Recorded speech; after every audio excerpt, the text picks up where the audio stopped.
اعوذ باللہ من الشیطان الرجیم، بسم اللہ الرحمن الرحیم۔ مفتاح القرآن، قرآن فہمی کے اس عظیم پروگرام میں ہم تیسرے درس کے ساتھ آپ کی خدمت میں حاضر ہیں، اور آج ہم آپ کو عربی گرامر ابتدا سے شروع کروا رہے ہیں۔ آپ سب سے ہم گزارش کرتے ہیں کہ آپ ان چیزوں کو ساتھ ساتھ سیکھیے گا اور ساتھ ساتھ اس کی پریکٹس اور مشق کیجیے گا۔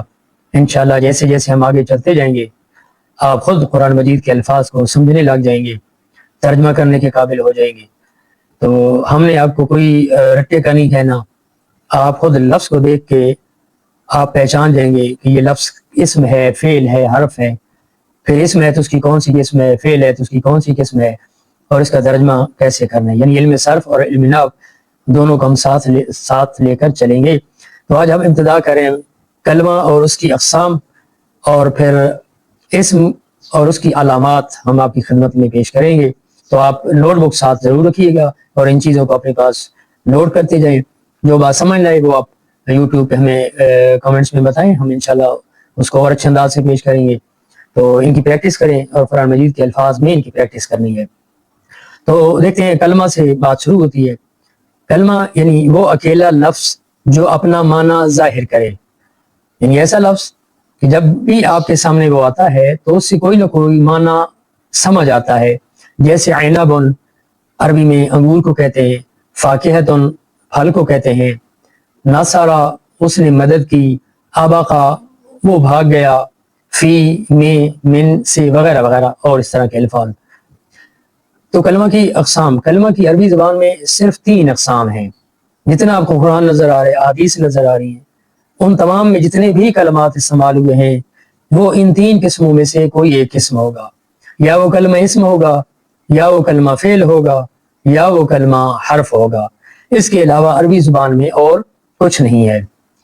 اب ہم تعریف کرتے ہیں، آسان، آپ سب کو تعریف ان کی یاد ہے۔ تو اسم وہ کلمہ ہے جو خود اپنا معنی ظاہر کرے، یعنی اپنا معنی دینے میں اسے ساتھ فعل لگانے یا حرف لگانے کی ضرورت محسوس نہ ہو، ایک بات۔ اور دوسری، اسم کی تعریف میں یہ اور ماضی، حال اور مستقبل میں سے کوئی زمانہ اس میں نہ پایا جائے، یعنی وہ کلمہ جو خود اپنا معنی دے اور ساتھ 3 زمانوں میں سے کوئی ایک زمانہ اس میں نہ پایا جائے، اسے اسم کہا جائے گا۔ جیسے لفظ محمد، جیسے لفظ فاکہہ، جیسے مکہ، جیسے نمل، یا آپ لوگ جیسے نام رکھتے ہیں، شہروں کے نام ہیں، چیزوں کے نام ہیں، ملکوں کے نام ہیں، وغیرہ وغیرہ، یہ ساری چیزیں۔ تو یہ محمد خود اپنا معنی بھی دے رہے اور اس میں کوئی زمانہ نہیں پایا جا رہا۔ فاکہتن پھل اپنا معنی دے رہے، سمجھ آ رہی ہے، اس سے مراد پھل ہیں اور اس میں اندر کوئی زمانہ نہیں پایا جا رہا۔ دوسری قسم ہے فعل، جیسے خود یہ لفظ بتا رہے ہیں، فعل وہ کلمہ ہے جو خود اپنا معنی ظاہر کرے، یعنی اسم اور فعل کی تعریف میں یہ دونوں باتیں سیم ہیں۔ وہ کلمہ جو خود اپنا معنی ظاہر کرے وہ فعل، لیکن فرق کیا ہو جائے گا اسم اور فعل میں؟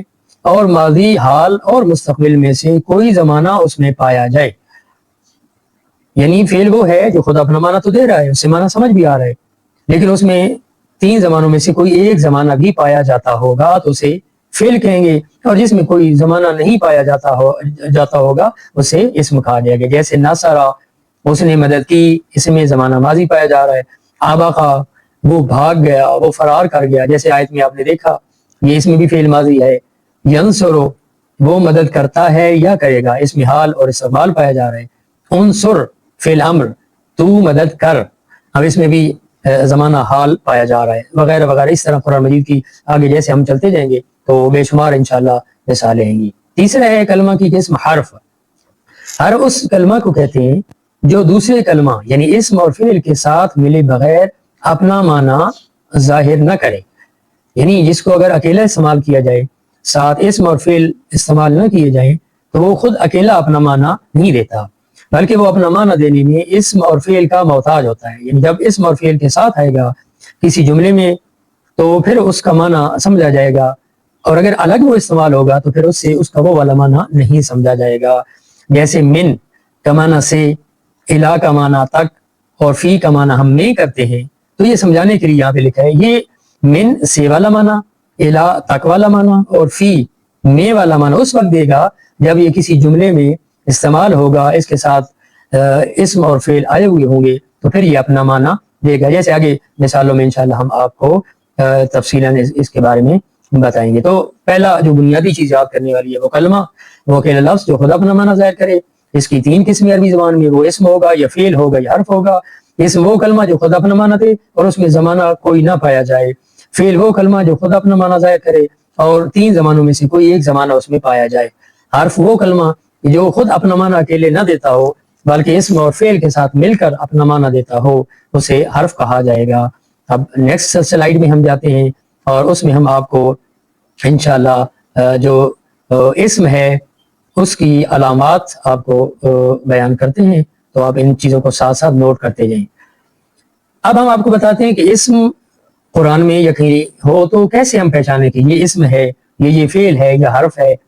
تو عربی زبان میں ان کی کچھ علامات ہیں، ان کی نشانیاں ہیں.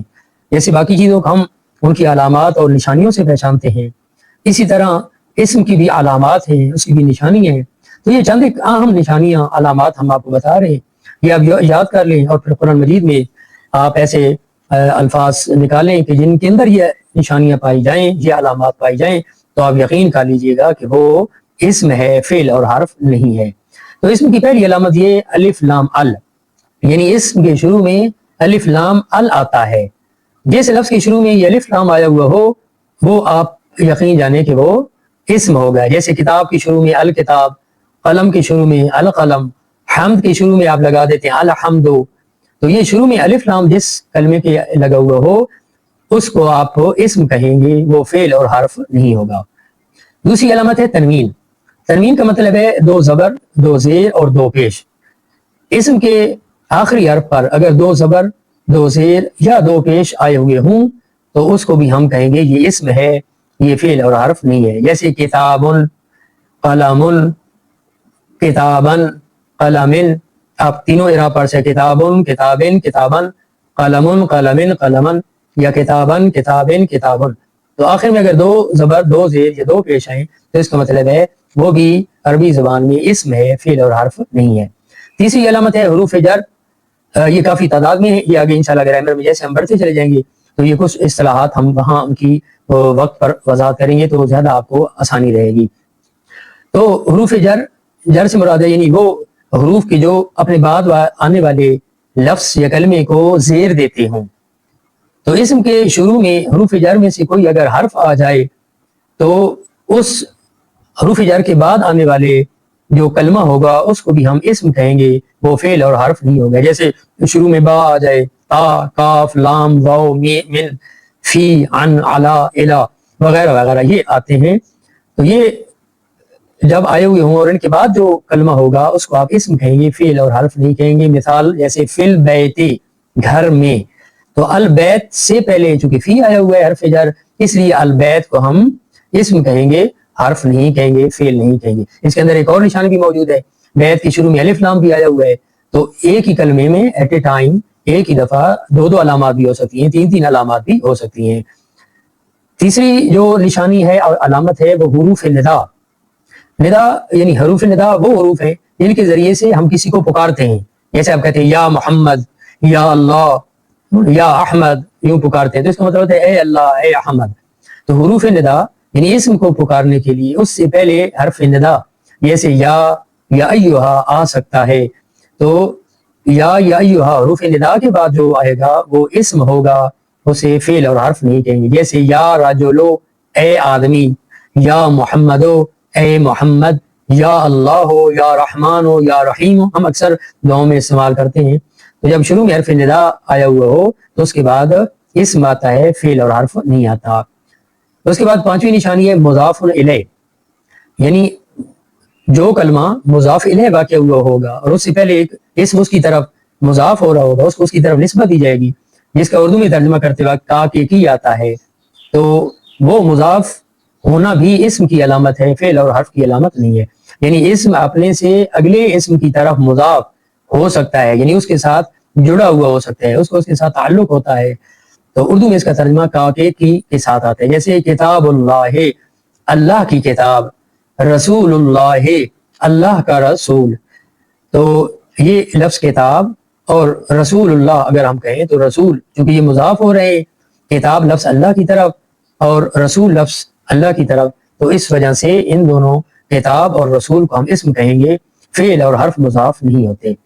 اگلی جو نشانی اور علامت ہے وہ تثنیہ ہونا۔ عربی میں تثنیہ دو کو کہتے ہیں، دو، تو تثنیہ ہو سکتا ہے مثلا جنتان، دو باغات، تو جنتین، دو باغات، تو جنتوں کے آخر میں الف نون یا یہ نون لگانے سے ہم تثنیہ بن جاتے ہیں۔ وہ تفصیل انشاءاللہ ہم آپ کو اس کو بتائیں گے کہ تثنیہ کو کیسے پہچانیں گے، تثنیہ کیسے بنتا ہے۔ تو جو بھی تثنیہ ہوگا یعنی آخر میں الف نون آیا ہوا ہوگا یا یا نون آیا ہوا ہوگا تو وہ تثنیہ ہوگا، یعنی دو چیزوں کو بیان کر رہا ہوگا۔ تو یہ تثنیہ ہونا بھی اسم کی علامت ہے، فعل اور حرف کی علامت نہیں ہے۔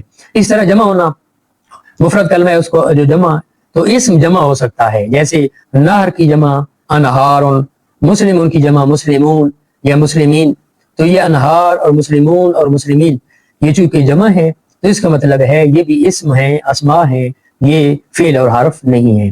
اس کے بعد ہے مسند الیہ ہونا، یعنی مبتدا واقع ہونا، سبجیکٹ واقع ہونا۔ تو جملہ اسمیہ میں جو مبتدا ہوتا ہے، جو سبجیکٹ ہوتا ہے، اس کی ایک پریڈیکیٹ یا خبر ہوتی ہے، تو جو مسند الیہ یہ مبتدا ہوتا ہے، مبتدا بھی ہمیشہ اسم ہوگا، فعل اور حرف نہیں ہوگا۔